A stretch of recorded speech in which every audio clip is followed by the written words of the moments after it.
Like and subscribe right now, or else this will be in your bed tonight. r/ask Reddit by Planet Reddit. What is the strangest mystery that is still unsolved?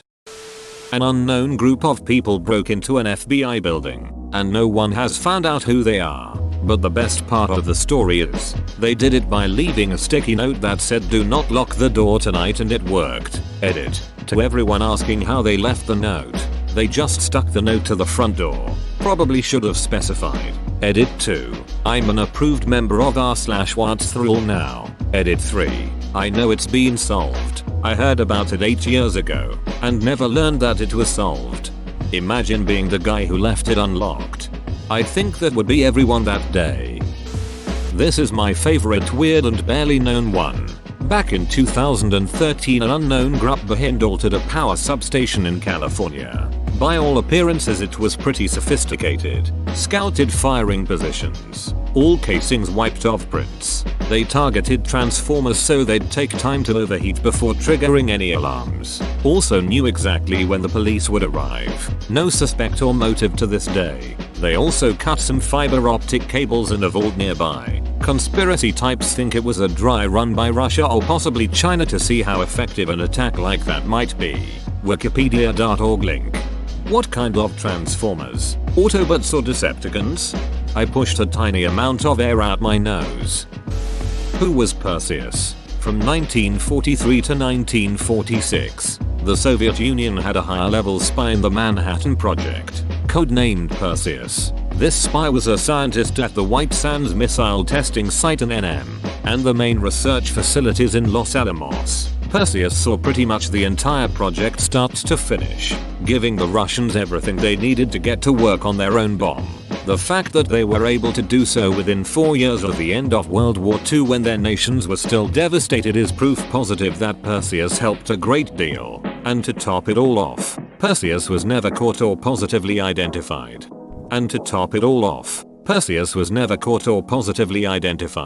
That we know of. I don't think the US government would be keen to share the name of the person that sold out all their advancements to Russia.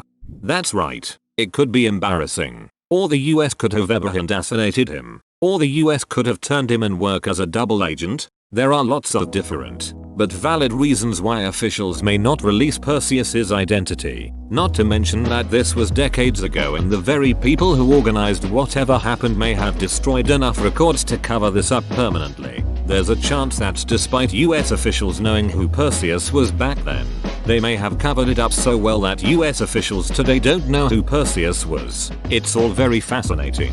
There's also the chance that US officials simply never found out because Perseus was such a damn pro. What on earth happened to the Trump family? So it's this Australian family who owned a berry farm. Somehow Mr. and Mrs. Trump and their 3 grown kids developed the belief that they weren't safe and they needed to flee their farm without cell phones or anything traceable, credit cards, etc. It sounds like the oldest son wasn't sold on whatever it was that led them to flee. He brought his phone, but eventually it got tossed from the car. He ended up bailing first and taking a train home.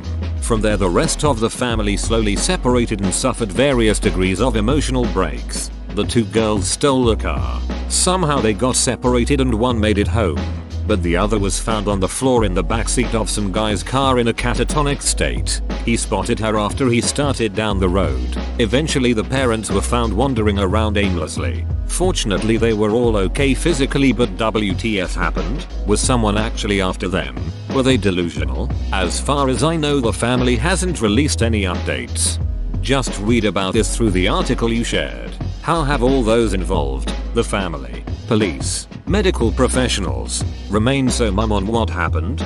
I get the impression they really don't understand themselves. I don't know what the legitimacy of folie acute is, but it seems reasonable that they all got wrapped up in the paranoia. Like if someone is creeped out, and then you get creeped out too, and then all this stuff happens really fast and after you're just like wait, what the yuck? The whereabouts of the last Gestapo chief Heinrich Mueller. The last verified sighting of him was in Berlin roughly 3 days before it fell. He had stated he knew full well what the Russians did to prisoners and he had no intentions of being captured. As chief of the Gestapo, he more than likely had access to foreign documents as well as ways to replicate them. Both the CIA and the KGB spent time looking for him, but no trace has ever been found. South America, probably. That was the Nazi failsafe. Disappear and blend into the country. They think they found a chain of forts in Venezuela used by Nazi officials. Edit. Gang, I may have been thinking Argentina. Either way, I heard about this on a History Channel special. Hunting Hitler or something like that.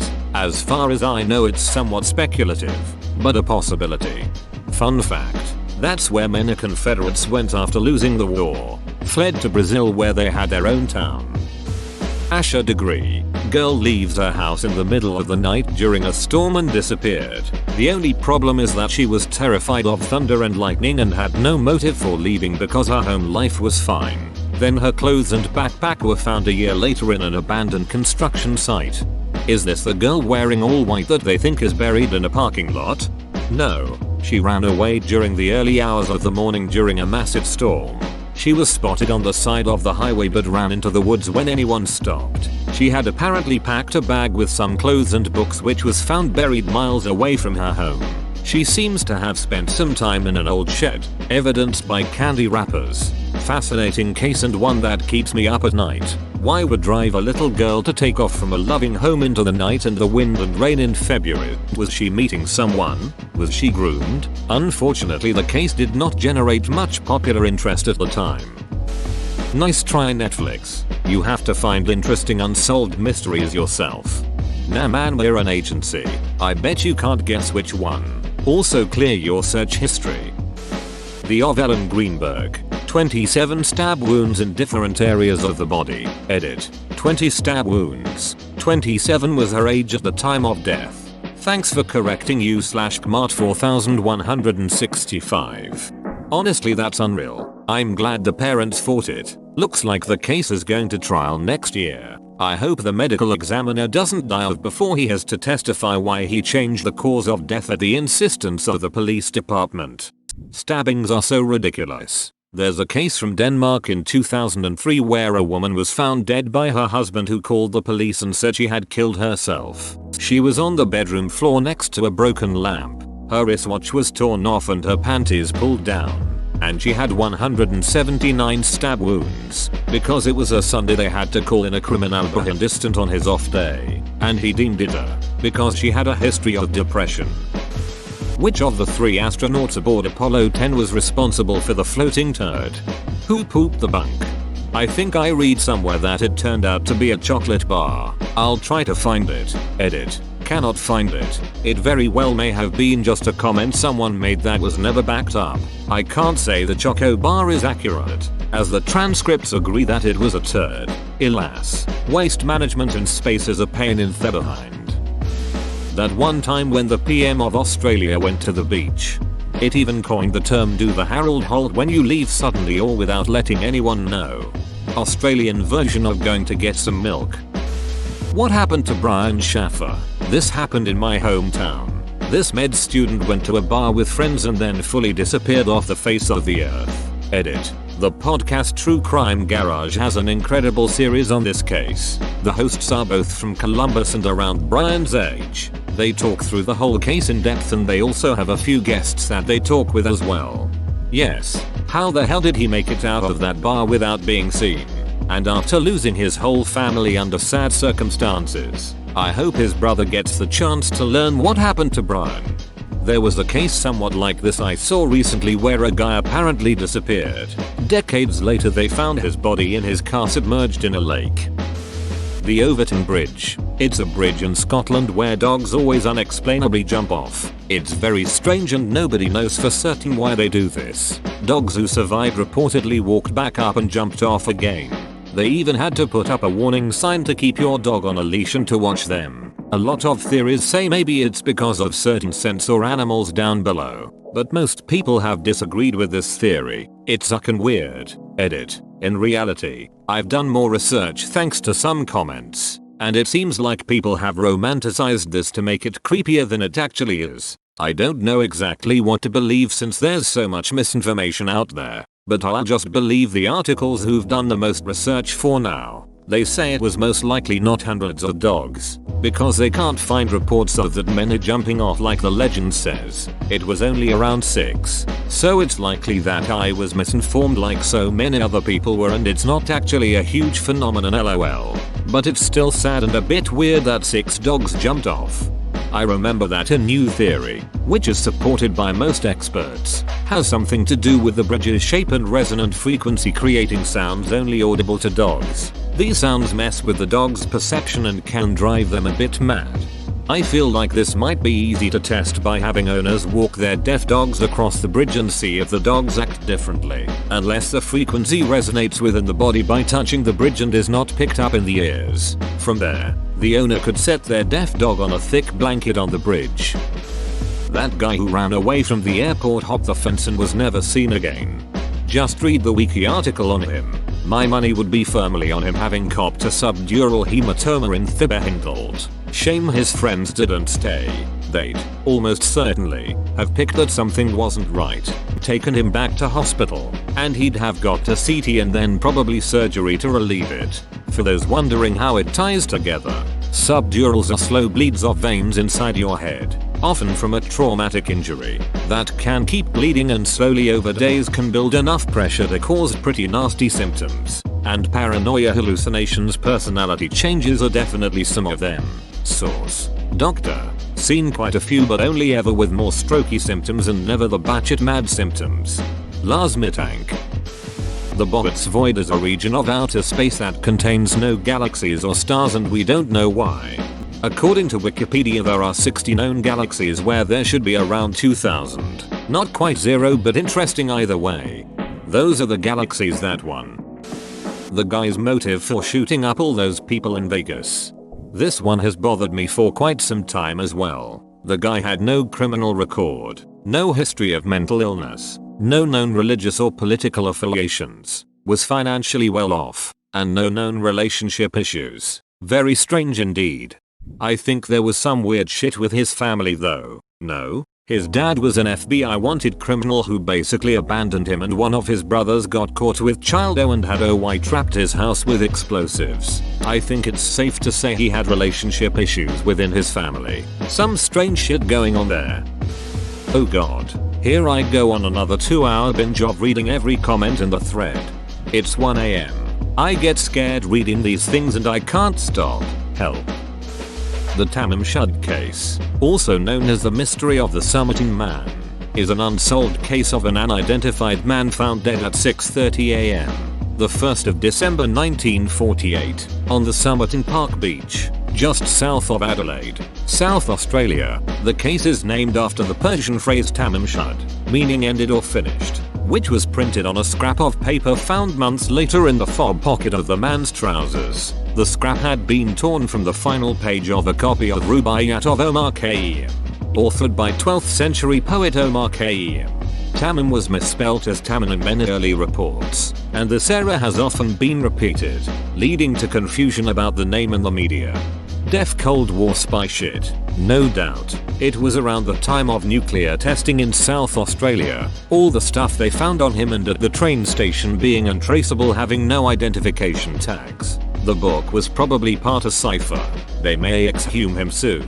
The main dude at Adelaide Uni studying the case married into the family suspected of being associated with the man. It's a weird world. Testing was several years after he was found dead, but the spy theory involves a uranium mine and the Woomera testing range. Join our community Discord, link in description.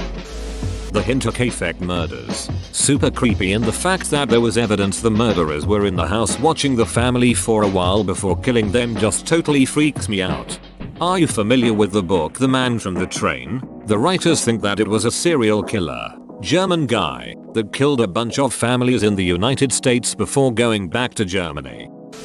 The Salish Sea Feet, or the Mad Axe Man of New Orleans. The Salish Sea Feet are the approximately 20 dismembered feet found in or around British Columbia or Washington, USA. The feet sometimes are found still inside of shoes. No one knows how they got there or where they came from. Over the course of the last 13 years, the authorities have ruled out foul play. The Mad Axe Man of New Orleans ran rampant in 1918 and 1919. He murdered 6 people, usually those of Italian descent, with axes or straight razors. In March of 1919, he sent a lengthy letter from hottest hell that was pretty nonsensical, but the most relevant paragraphs read, "Now, to be exact, at 12:15 earthly time, on next Tuesday night, I am going to pass over New Orleans. In my infinite mercy, I am going to make a little proposition to people. Here it is. I am very fond of jazz music, and I swear by all the devils in the nether regions that every person shall be spared in whose home a jazz band is in full swing at the time I have just mentioned. If everyone has a jazz band going, well, then, so much the better for you people. One thing is certain, and that is that some of your people who do not jazz it out on that specific Tuesday night, if there be any, will get the axe. There were no murders that night because every dance hall in Nola was filled to capacity. Clearly just a jazz musician who was really down on his luck and was willing to do anything to get a gig. If I recall correctly, jazz music was initially criticized as the devil's music. There's no specific evidence tying the murderer to the anonymous note, so my personal theory has always been that the writer of the note was just a random person attempting to spread fear about jazz music. How TF Jesus found people in the Middle East named Mark, Matthew, Luke, AD and John. I know this is a joke, but the names are just romanizations. Jesus' name was Isa. That's the Arabic version of the word. Jesus was from an Aramaic speaking family and should have been Yeshua, transliterated into Latin script. Malaysian Flight 370. I knew it would be that one. Great video. He's got some great stuff. They're pretty certain the senior co-pilot did it on purpose. The Atlantic ran a piece about how the plane had to disable the autopilot to make a sharp turn. So it was most certainly on purpose. A hijacking has been ruled out because the doors were bolted. The pilot and co-pilot would have had a lot of time to call for help, but they didn't. The identity of and what happened to DB Cooper. A man on a plane called himself DB Cooper and claimed to have a bomb in his suitcase. He took the flight crew hostage, and when he got the money he asked for, he had the flight crew start flying again. Eventually he jumped out of the plane with a couple of parachutes and the money. No one knows where he went or if he even survived.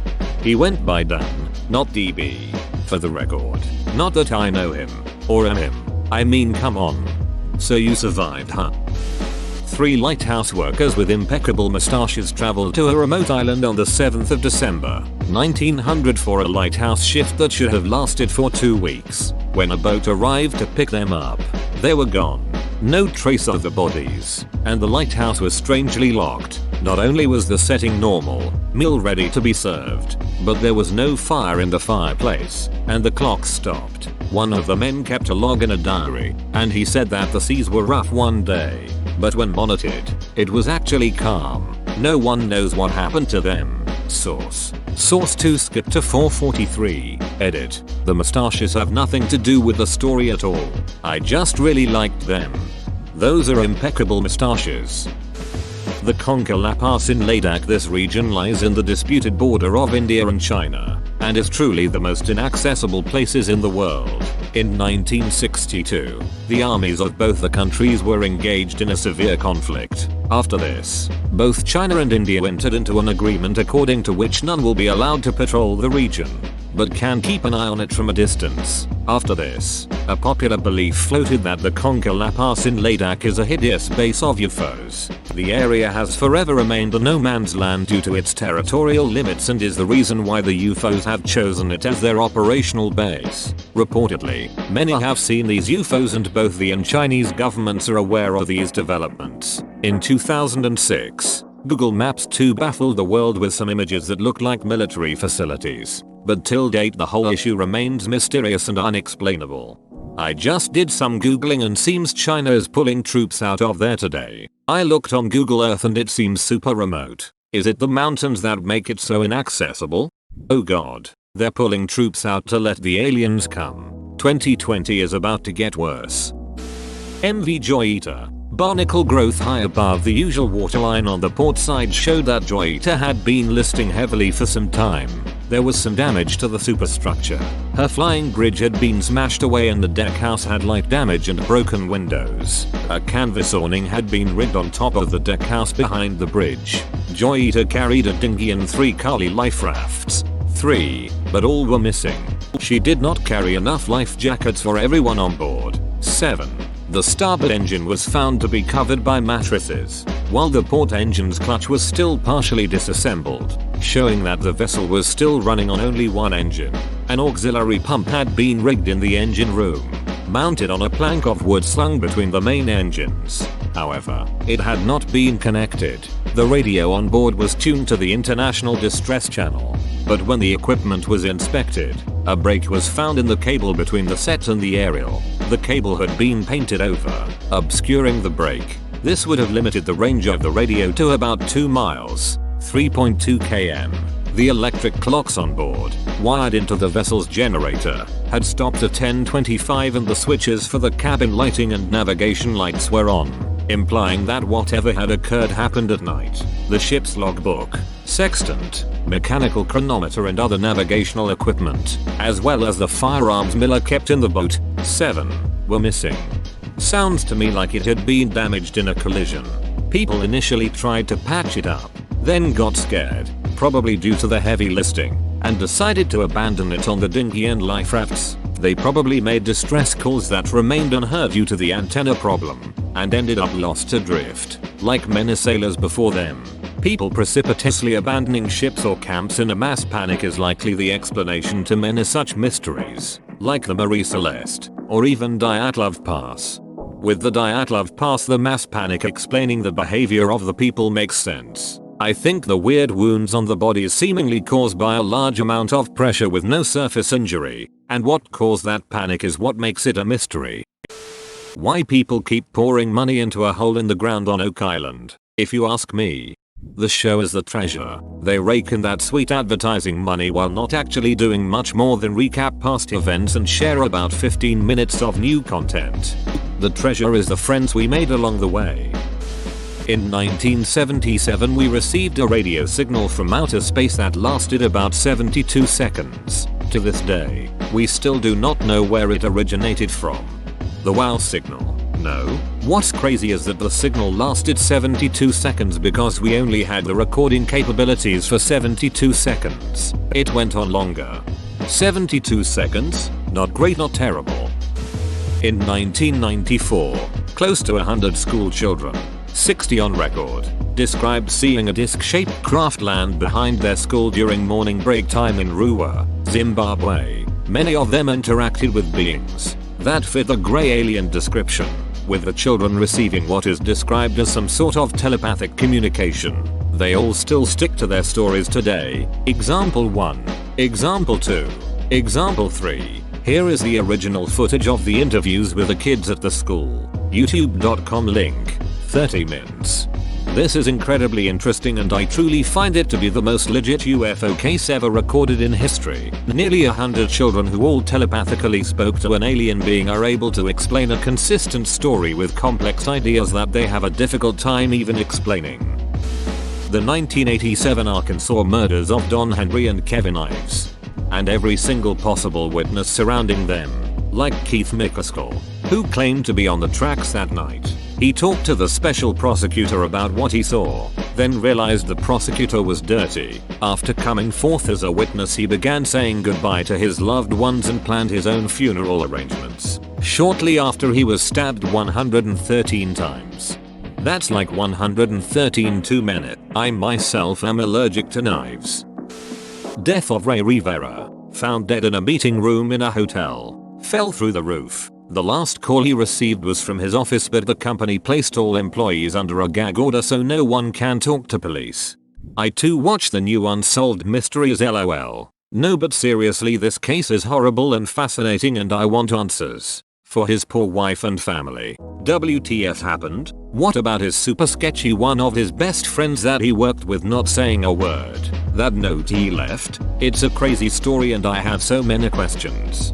Some company should make a mechanics tool set that's just like a dozen 10mm sockets.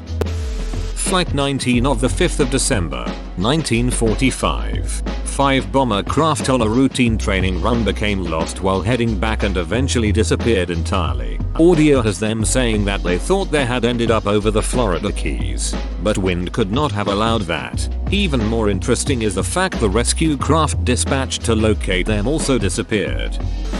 The Voynich manuscript. Nobody knows if it's legit or just an elaborate joke. Edit. You can look at it here. Archive.org link. It's a cookbook. It's a cookbook. I like the theory I saw here before that it's an ancient D&D rulebook.